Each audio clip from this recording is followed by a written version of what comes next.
So what we know is that the key to success is, first of all, you have to know exactly what you want. And then second of all, you have to focus and concentrate. You have to focus and concentrate. I have found that the power of clarity is being absolutely clear about the fact that you want to make a lot of money and become financially independent. Does this mean that you become like Scrooge McDuck or like a miser or somebody who's a penny pincher? No. As a matter of fact, you find that most self-made millionaires, their greatest pride in life is their family. Their greatest source of expenditure is on their spouse and on their children. The reason that they work hard is so that they can provide a good life for the people that they love and care about. And that's more important to them than the money. But once the family is put aside, which is their primary concern, then the money is everything. And they're very, very fastidious about every single penny. I worked for a man many years ago, and I learned a lot from him. He died worth $800 million. He started with nothing, and he built an $800 million fortune. He ran 200 corporations. He was the smartest man I ever met. He could read a contract from the back forward. He could flip it like this and quote it back to you 6 months later. I mean, I'd have to carry it around to reread it today. He could quote it back to me and point out things in it, and he could even he would go read it, and he would put a stop and go back to that page, and he said, this is the clause we need to negotiate. I mean, this guy was smart.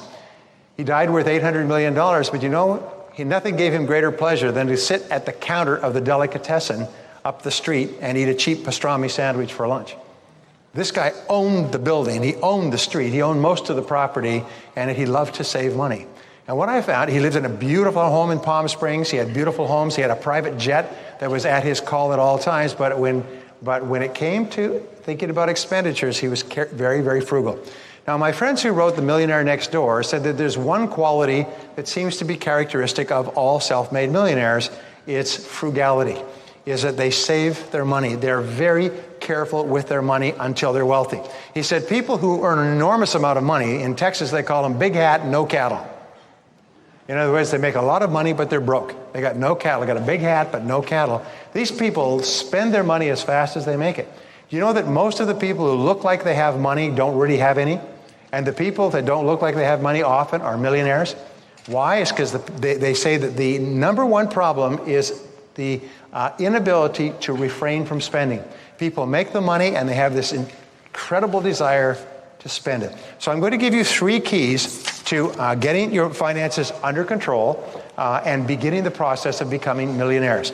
My promise to you is that if you decide to become a millionaire, you will. And the first part of becoming a millionaire is the hardest. Here's an interesting graph that was done. Remember the 80-20 rule? Here's 80% of the time. Here's 20% of the time. This is the way people become wealthy. Is they achieve most of their wealth in the last 20% of the process. In the first 80% of the process, they're learning, they're saving, they're growing, they're making mistakes. Progress seems very slow. And what happens to most people in the first part of the process if progress is slow? They quit. They quit and they spend it all and go back to zero. But what you do is you just keep on keeping on, knowing that you're getting smarter and smarter. And at a certain point, you hit a flash point. And at this point, all that experience that you've had will suddenly start to pay off. I've spoken to lots of people here today who are wealthy who've had the same experience. You work for a long time. But if you have the patience and the confidence and the trust that if you just keep slogging away, at a certain point, you hit the takeoff point. And at this takeoff point, you'll start to make money. I never understood this when I heard Napoleon Hill write about it 50, 75 years ago. You develop a prosperity consciousness. At a certain point, the tide turns and the money begins to flow to you like a river. And what would have taken you 10 or 20 years to earn, you earn in a month or 2 months. And you can't even believe this until it happens. Does anybody know what I'm talking about here? By the way, it's the most remarkable thing. And so this is our goal. But in order, in the Bible, and Jim quotes the Bible, remember it's the parable of the talents, which is very interesting. It said, "O good and faithful servant, you have been faithful over small things. I will make you master over many."